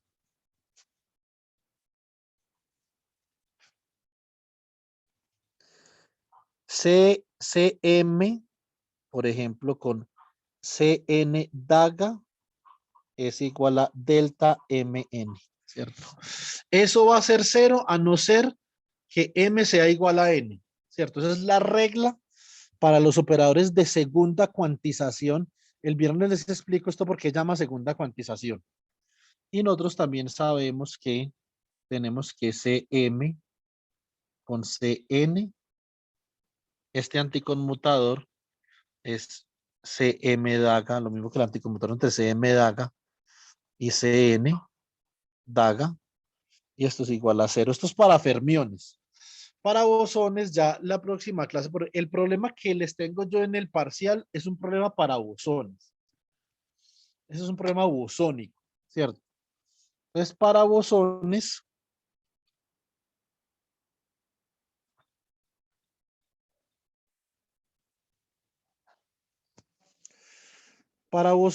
entonces, ¿qué tenemos nosotros?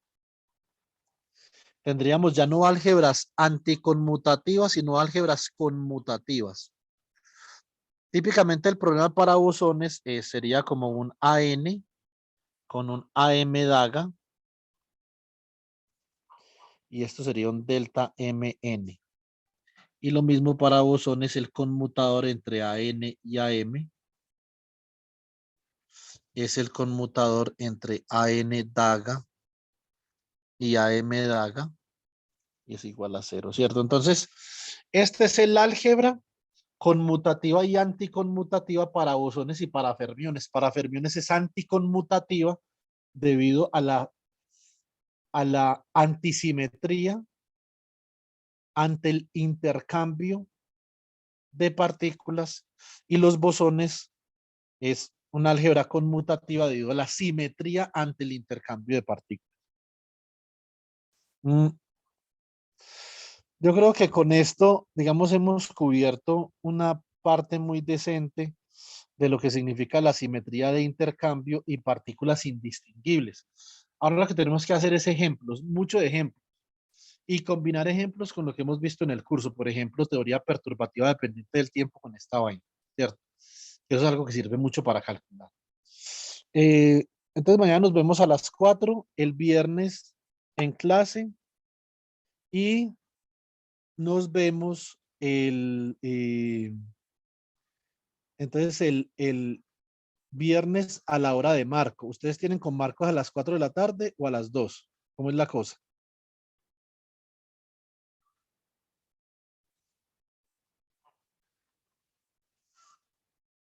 A las 4. Entonces, el viernes a las 4 vamos a hacer el primer ejercicio que yo quiero que ustedes registren en el taller. Es un ejercicio donde con la función de Green vamos a aplicar la definición de función de Green que derivamos el viernes pasado. Recuerden que la derivamos usando respuesta lineal en teoría perturbativa. Dependiente del tiempo, vamos a aplicar esa función de Green a estos operadores de acá de segunda cuantización, ¿cierto? Y vamos a estudiar la densidad de estados, ¿cierto? Y vamos a demostrar que la densidad de estados tiene un aspecto probabilístico. Lo vamos a calcular en el ámbito del estado térmico del operador de estado. Vamos a crear un operador de estado, que es un estado térmico, y vamos a calcular la densidad de estados allí. Entonces, ese es un programa muy completo, supremamente completo, ¿cierto? Entonces, yo, digamos, me hubiera gustado más que ustedes tuvieran una aplicación computacional para hacer con ese problema. Daniela va a hacer una aplicación con ese problema, pero en los otros enunciados no está. Entonces, pero bueno. Bueno, chicos, entonces nos vemos así, nos vemos el viernes a las 10 de la mañana. Listo, ya les voy a compartir estas notas. Y entonces, bueno, y nos vemos mañana para la parte de la teoría perturbativa, que eso tiene que ver con el punto 2, el punto 1 y el punto 2 del parcial, ¿cierto? Bueno, chicos, es un feliz resto de tarde. Si no tienen pregunta y tienen preguntas, Daniela, me regalas 5 minutos, por favor. Gracias. Profe, ¿mañana qué hora era? Se me pasó. 4. A las 4. Ok. Perfecto. ¿Qué me Muchas dice gracias. Santiago? Ahí me quedó una duda con eso del material, digamos, de los metales no conductores, y solo estaba pensando como en metamateriales. ¿Son esos o son otros materiales diferentes los que cumplen con eso? No, los metamateriales son materiales que, o sea, no son materiales que, digamos, no ocurren naturalmente, Santiago, ¿sí me entiendes? En cambio, los metales que no son conductores, que llaman los aislantes de Mott, por eso le dieron el premio de la Francis Mott, Son esos materiales en donde los electrones simplemente no se pueden mover, aunque el principio de exclusión de Pauli se los permita, pero no se pueden mover porque la energía que tienen que pagar para moverse es muy alta. Ese es el aislante de Mott, que es un metal. ¿Sí me explico? Sí.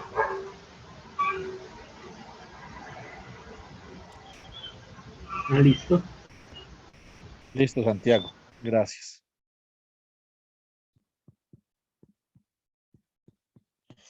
Bueno, como esta clase es tan importante, las voy a subir de una vez.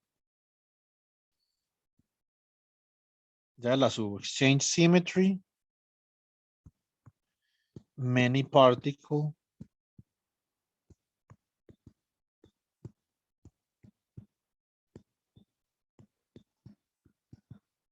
States, ¿cierto?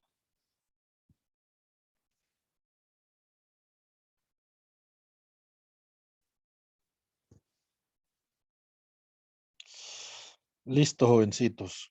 Muy bien. Entonces, necesito hablar con Daniela. Muchas gracias.